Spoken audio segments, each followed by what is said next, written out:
Қазақтың жері әуел баста Қытайдың меншігі болған. Әлеуметтік желіде жарияланған бейне жазбада аспан асты елінің музей қызметкері туристерге біздің атамекенімізді осылай таныстырғаны қызу талқыға түсті. Отандық зиялы қауым өкілдері мен тарихшылар бұл көрініске түсініспеушілік, я болмаса сәйкестік деп баға беру мүлде болмайды деп кесіп айтты. Даудың басы неден шығып отыр? Толығырақ Айбек Қосаның материалында.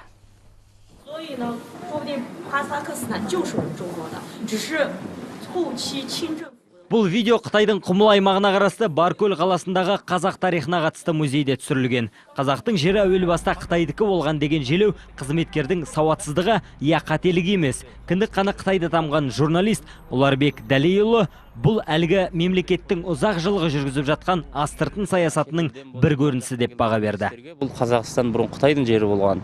Шың империясы кезінде Ши деген патшаның әлсіздігінен біз одан айырылып қалғанбыз деп түсіндіру, ол тек бір видеода ғана айтылып тұрған жоқ. Қытай осындай түрлі саясаттар арқылы бірінші өзінің халқын сендіреді. Сосын анау жер біздікі еді, кезінде осындай себептен айырылып қалғанбыз, сол жерді біз алуға, қайтарып алуға мүдделіміз деген сияқты ойды әрқайсысының басына сіңіріп өсіреді. Маманның пікірінше аспан асты елі ақырын жүріп анық басып, екі өлшеп бір кесетін ұзақ мерзімді саясатты қолға алғаны тек кеше бүгін емес. 21-ші ғасырда көрші елге қару-жарақ асынып, баса көктеп кіре алмайсың. Сондықтан олар жоспарын басқа негізбен жүзеге асырып жатқан көрінеді. Жемқорлық жайлаған мемлекеттерді бұлар бірінші нысана қалады. Сосын ана фирма, ана компания, ана жерден завод сап береміз, ана жерден көпірін жөндеп береміз деген сылтаулармен жаңа компанияларды кіргізеді. Сосын бұлардың екінші бір қатты ұстанатын саясаты, сол өзі экономикасын жаңа компанияларын кіргізген мемлекеттің, сол елдің қыздарына үйлендіреді. Қытай елін бір кісідей білетін журналист Ербол Алшынбайдың пікірінше, көрші мемлекеттің жоғары лауазымдағы шенеуніктері зиялы қауым өкілдерімен тұтас тарих ғылымы империалистік дертке душар болған. Және ұлы империяны құру идеясының түп мақсаты біз күтпегендей болуы мүмкін дейді. Сол мұражай қызметкерінің айтқан сөзі ол мемлекеттік биліктің пікірі болып саналады. Сондықтан олар осы сөздер үшін жауап беру керек деп ойлаймын, бұны жай қалдыруға болмайды. Бұл бірінші рет қана емес. Осыған дейін осы мағынада деректі фильм жасалған,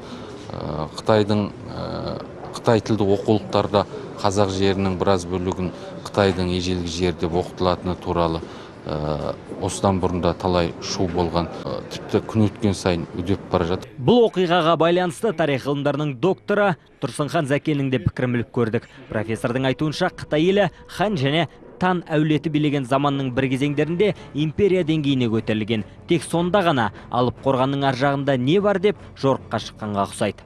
Ұлы қорғанның сыртына екі рет шыққан, бірақ ол бұл жердің оған тәуелді болғанының көрінісі емес. Өйткені арабтар да келген, парсылар да келген бұл жерлерге.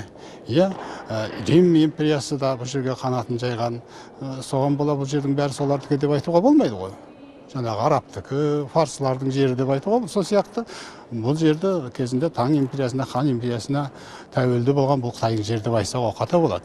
Осы жерден Қытай тарихшылары қателеседі, теориялық тұрғыдан қателеседі. Мәселенің бәрі музейден басталып отыр. Музей – ол тарих. Осыны принципке алып теорияға сүйенсек, Қытайдың бір ұпайы кем. Территорияны өткенге қарап есептесек, ұлы қорғаннан бергі жер тұтас түркі халықтарының меншігі саналар еді. Тарихшылардың пікірі осы. Дегенмен мамандар қазақтың жері әуел баста Қытайдың меншігі болған деп көсілген музей қызметкері сөзінің астарында үлкен қауіптің барын жоққа шығармайды. Айбек Қосан, Тілектес